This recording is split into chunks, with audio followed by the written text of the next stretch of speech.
میرے مرشد نے جو عبقری نیٹ ورک بنایا، آپ یوٹیوب پہ کبھی عبقری درس لکھیں نا، ان کو سنا کرے، آپ کی زندگی سے بڑی پریشانیاں دور ہو جائیں گے۔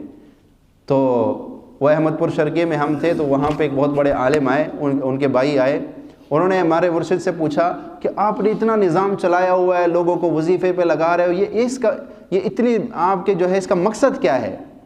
یعنی وہ مرشد کے الفاظ کہ تو چاندہ کی ہے، یہ جو آپ اتنے لوگ۔ تو انہوں نے بڑا پیارا جواب دیا، فرمایا میرے سارے جو محنت میں کر رہا ہوں، اس سے میں یہ چاہتا ہوں کہ میں بندے کا اور رب کا جو آپس میں رابطہ ہے وہ ڈائریکٹ کر دوں، کہ جب بھی بندے کے اوپر کوئی پریشانی آئے، کوئی بیماری آئے، کوئی مصیبت آئے، کوئی جادو جنات میں مبتلا ہو، تو اس کی پہلی نظر اللہ پہ چلی جائے۔ بس میں یہ چاہتا ہوں، میں انسان کو اس نہج پہ لانا چاہتا ہوں کہ انسان پہ جب بھی حالات آئے اس کی پہلی نظر کہاں جائے؟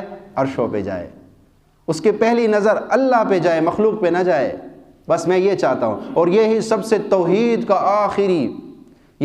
کی آخری سیڑھی ہے کہ اللہ کے ماں سوا سب کو نظروں سے گرا دو۔